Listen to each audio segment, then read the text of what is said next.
Hey, good morning, everybody. Thank you for joining me this Wednesday morning. Thanks for joining me every morning. If you like what I say, please give a thumbs up, make a comment on the side, ask a question. I'm here to help you improve your trading. So I give you general information that will help you determine the direction of the market. Let's go to me. Yesterday afternoon around 1:53 p.m., I said the SPY was likely to close at 399.10. It closed at 399.09. So I missed by 1 penny.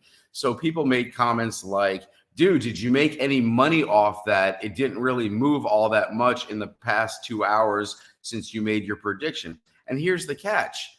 I didn't have to make money. The point is, I didn't lose money. I didn't say, okay, the market's going to bounce higher. I'm going to get into calls, or the market's going to drop down to 396. I'm going to get into puts. What I said is, it's going to finish at 399.10. It finished at 399.09. So there was no real money to be made or lost. That's the point. We're here not to lose money. We're here to make money. But let's remember, money doesn't grow on trees. So I've got some key stories to mention today, or key data. NVIDIA is right at the point of support. So understand, their fourth quarter earnings are coming out.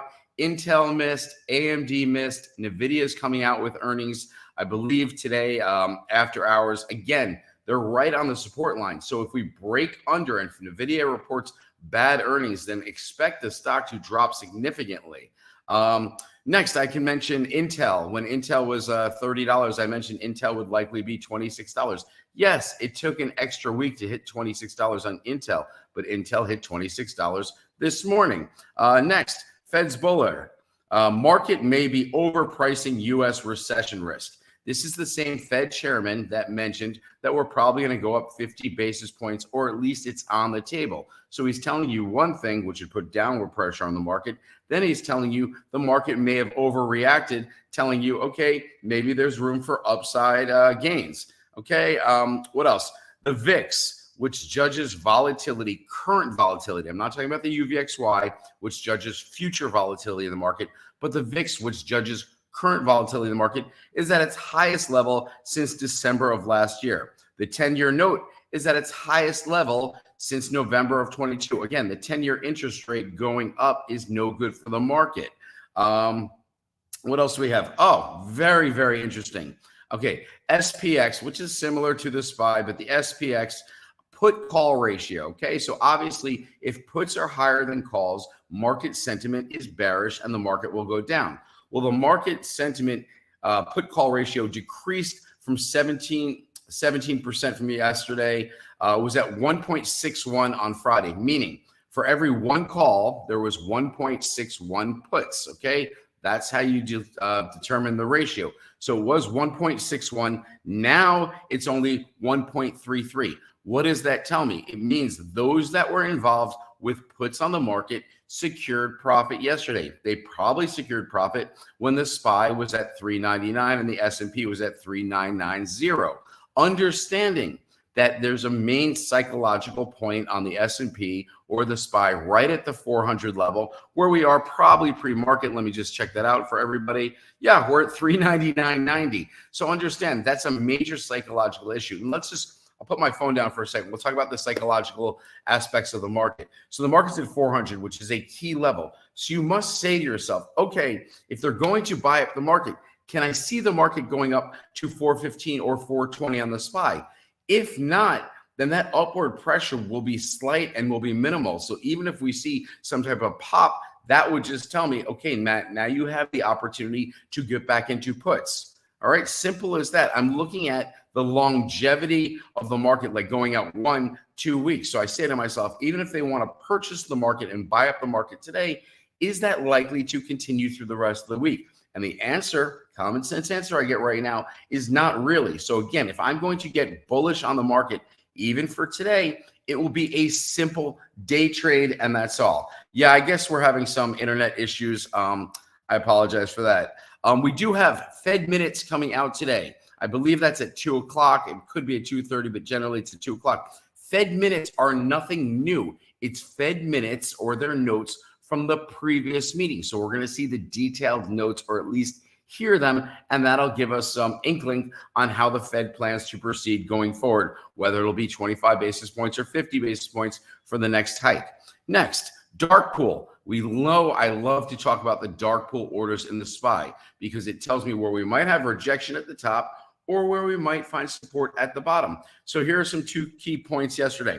$2.5 billion was offloaded at $407.21 on the SPY. Yes, a whole 2% higher. That was done at open.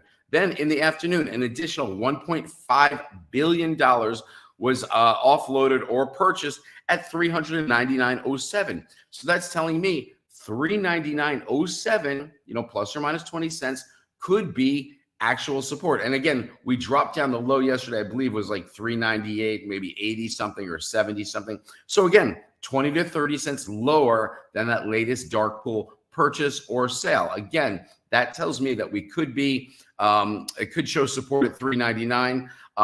Here's another key story. Morgan Stanley comes out and he says, stocks are in a death spiral, right? And they see a 26% drop in common stocks for the upcoming months. They're predicting 26%. So, I mean, I'm a contrarian. I like to do opposite of what the analysts are telling you because understand the analysts are here to screw you, to fuck you, to take your money so that their banks make the money and the retail trader loses out. So please follow the market. Earnings coming up tomorrow, meaning today. We've gotten a video, which I mentioned to start off this session, that it's currently holding support, but if it breaks below, we could see something a little crazy.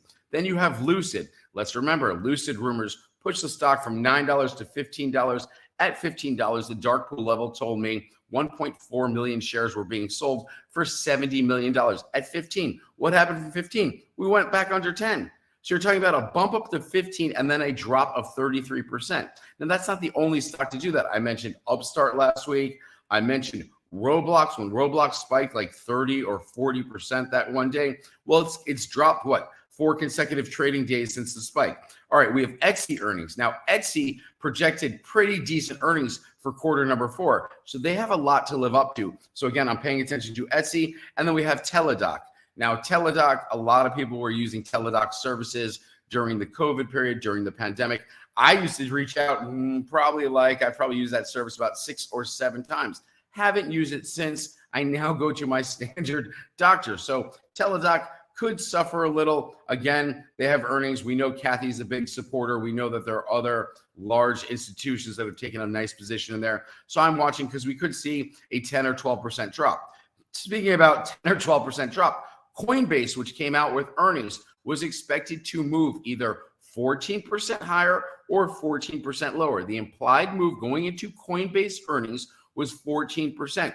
Coinbase, last I checked, was relatively flat this morning.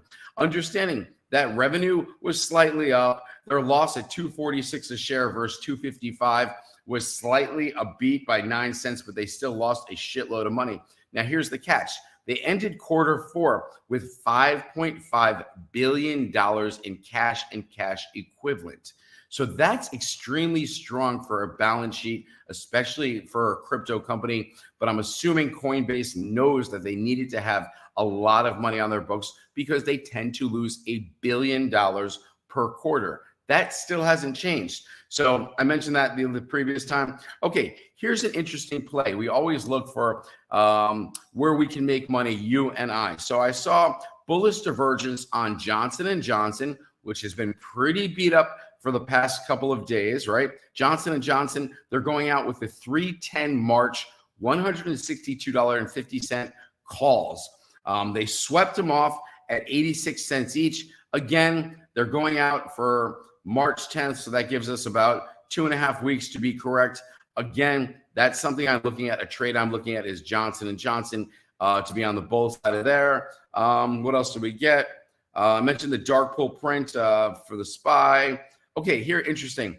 Apple, dark pool print at $149.80. Now, I mentioned Apple yesterday morning pre-market, and I said, if it breaks under 149, I think it was 24 or 34, then I would be buying Apple puts. Well, Apple's kind of holding its own right at that level, at the 149 and slight change level. So again, it makes me think that the market could go either direction today. So when we talk about the market going either direction, what would I do? I'm going to pull up the dark pool levels first of the SPY.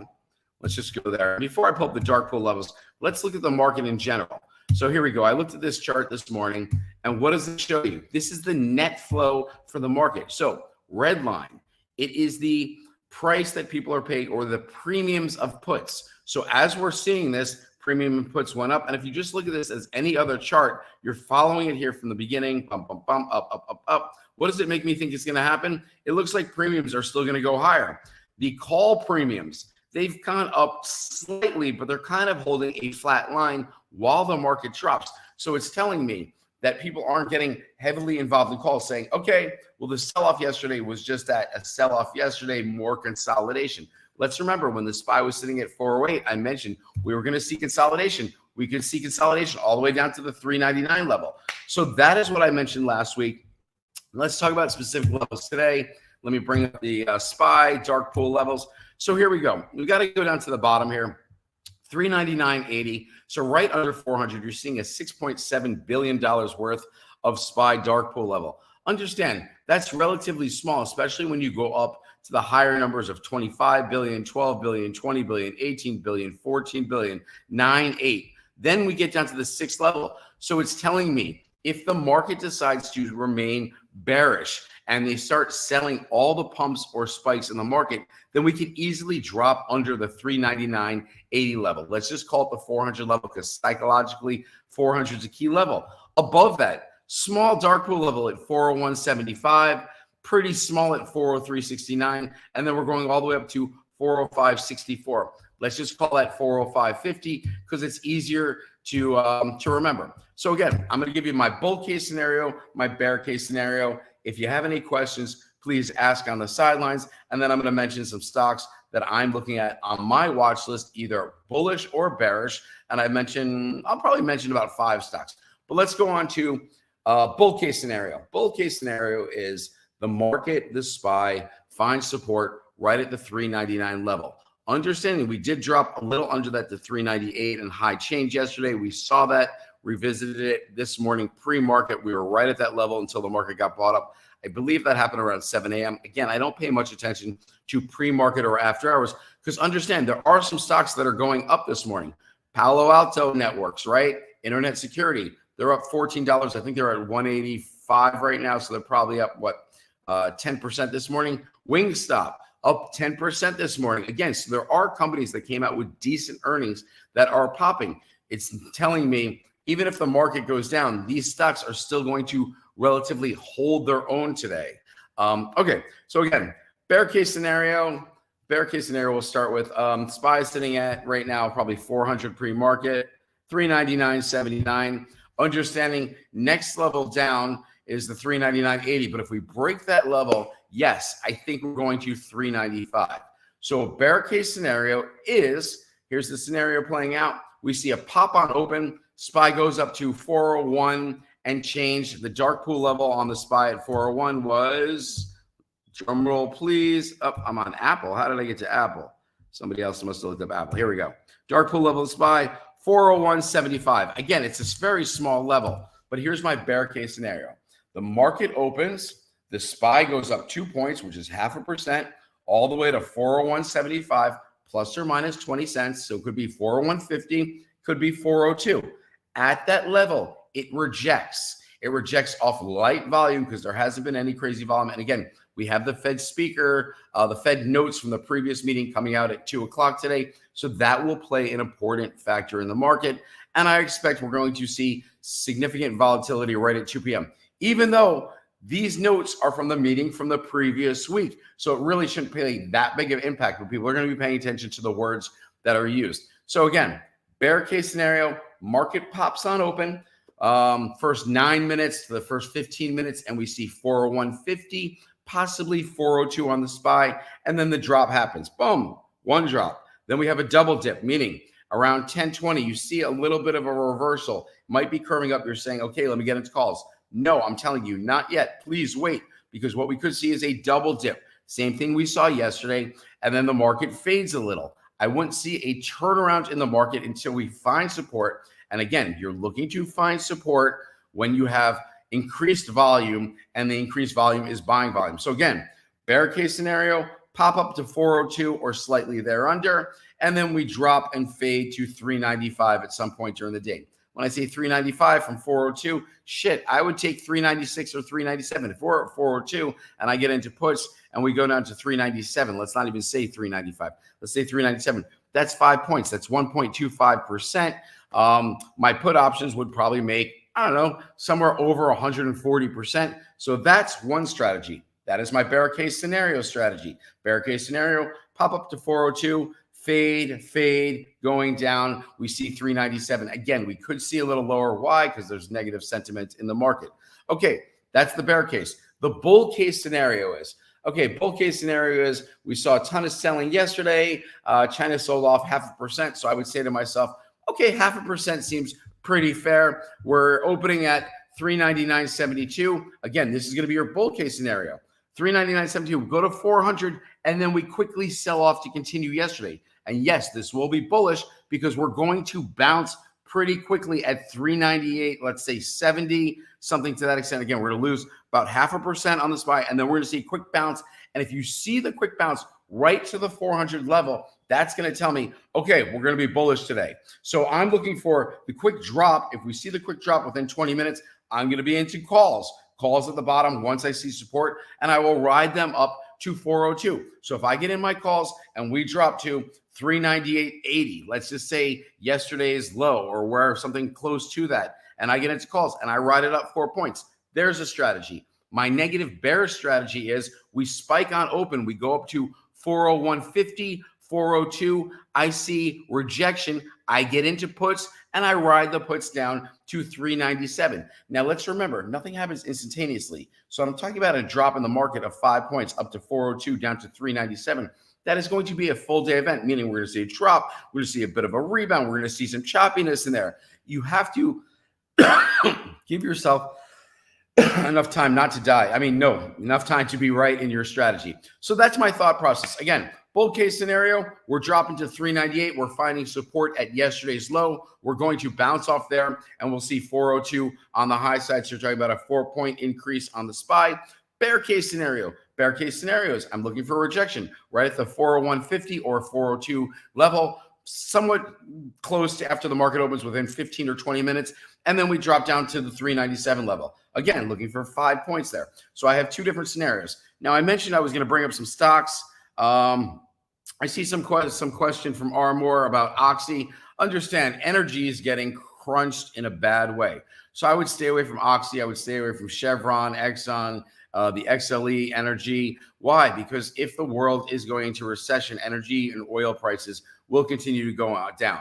But everybody needs energy and everybody needs oil. So unless I was specifically following Oxy or Exxon or Chevron, I made them my family and I know how they trade in a daily range, I'm staying away from that because I want you guys and ladies to be focused. So again, I mentioned J&J, decent looking chart, could definitely curve up like a W, won't happen instantaneously. But again, I might go out to some March 10th calls. I mentioned that when I started the session. Next stock I want to mention is Norfolk Southern.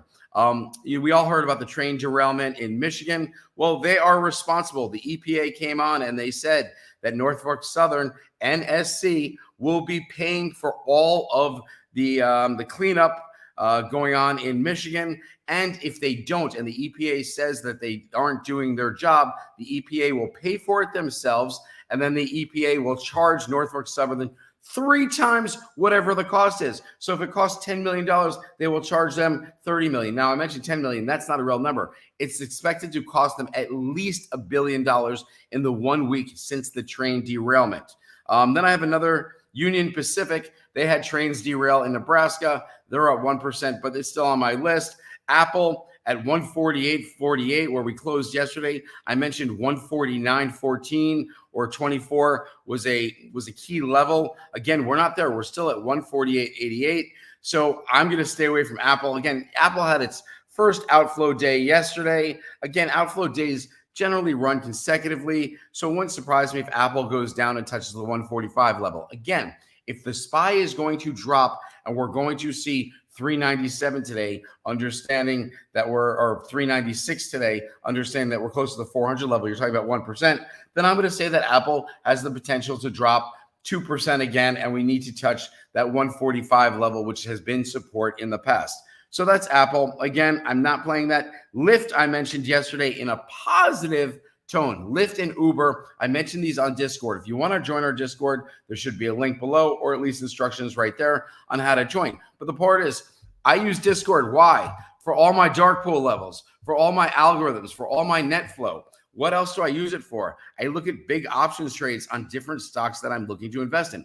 So I mentioned Lyft. Again, Lyft sold off after earnings. I think they lost about 40%. People went into calls that extended leap years. I'm looking more in the narrow. I've seen support. I saw support yesterday at $10.60. I mentioned that, but the market dropped another 0.5%, whereas Lyft went up 9 cents or 1%.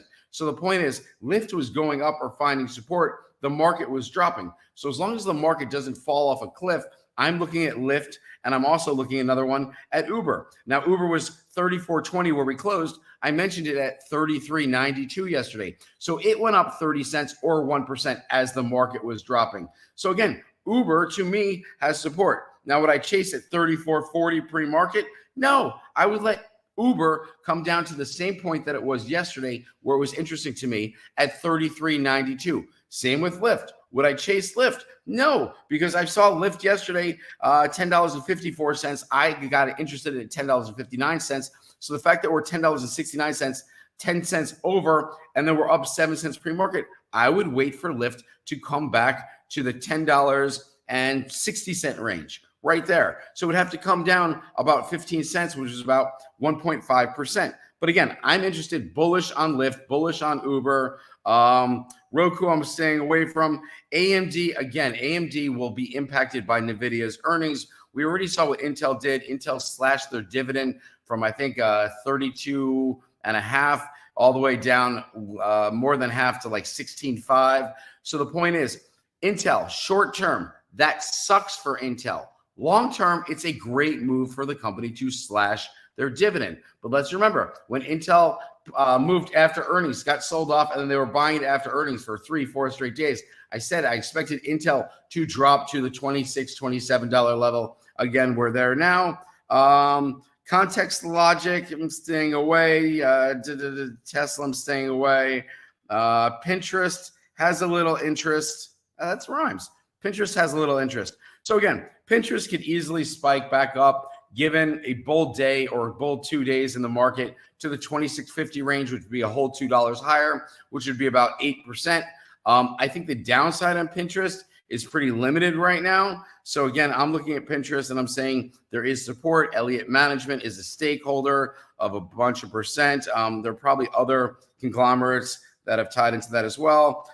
Just looking at that AMC last week, mentioned it, $4.80. How the cost to borrow AMC shares was up over 400%. Since then, what has AMC done? Well, we're at 481. Now we're at 610 this morning. Actually, we're at 632 pre-market this morning. So $4.80, 632, $1.40, $1.40 as compared to 480. You're talking about a 28% increase in the last week. So Intel, I'm staying away from Google, Amazon. If I had to get involved, I don't want to touch Meta either. All right, yeah, that's about it right now. Let's see. Let's take a look at. Okay, please take a look at Upstart. It's been a minute. Okay, so Upstart. Interesting. Yesterday, I saw Upstart have some interest in the afternoon. It was probably going to be a play on coin earnings. With that said, I would follow coin first. If you see coin looking positive, seeing volume and being bullish, then yes, you can jump into Upstart. Upstart can easily move to the upside 10, 12, 14% on a green day. Same with Affirm. What else do we see? Oh, LPX. Yeah, another train. Are you still looking at LPX? Haven't heard it speak. No, I mean, again, I get into certain segments of the market, and I only mention the two train companies. Holy shit, Louisiana Pacific fell literally in the past, 5 days? It was at 68. Now it's at 56. Fell 12% yesterday. So, yeah, I mean, I'm going to stay away from any company that has a chart like this where volume spikes nominally yesterday. I'm just going to stay away. Again, when I'm looking at two train companies, I'm looking at North Fork Southern, which still has to pay damages. So that'll likely decrease probably to the $204 level, which would be another $20 to the downside. You could offset that with Union Pacific. So if you wanted to play call options, you can go call on one, puts on the other. If they run together, there's more downside from North Fork Southern than there would be upside from Union Pacific. So again, SPY sitting right at the 400 level today. Let's just recap what I'm looking for. Bear case scenario, pop up to 402, and then we drop down to 396, okay? Yeah, we're going to pop up before we drop. It's a pop and a drop, okay? So again, if I'm going to be bearish, case number one, scenario number one, pop to 402, drop to 396. Bull case scenario, let's flip it, okay? We're at 400. We need to see support at 398 and change, which is what support from yesterday. If I see the support at 398 and change from yesterday, then I can say, okay, I can get bullish. Where am I going to ride them up to? Let's say I get into 398.60 and I see support. I can ride that up 4 points to about 402.60 or 402.50. So those are my two strategies today. One bull case, one bear case. See how it plays out. Don't force any trades. Best thing about yesterday, when I did not make a single trade, okay? I didn't chase shit. I didn't lose any money. I thought about two plays, Uber and Lyft, but I said to myself, if the market continues to go down, what are the chances Uber and Lyft go up? Well, I said to myself, not very good. However, the market went down an extra percent from when I made that posting, and Uber and Lyft went up 1% each from when I made that posting. So yes, I see support in those two stocks, but I'm not going to jump in at market open. I like things to settle down. I'm heading over to Discord now. Everybody is more than free to follow me over. I will be posting a morning video. I'm going to talk about the specific SPY ranges in a micro setting, meaning up 1.25 points, a 1.5 points. I'm going to give you specific numbers. I'll lay those out and then I'll put them in my video. And then again, I'm going to mention 1, 2, or 3 stock plays that I'm looking at today. If I get the proper entry, great, I can execute my strategy. If I miss the proper entry, there's no reason to chase. You could have one successful trade per week and be a great trader. You don't need to force trades. A lot of people force trades and they end up being hurt by that. Thank you again for joining me. Please, I see who's here, so please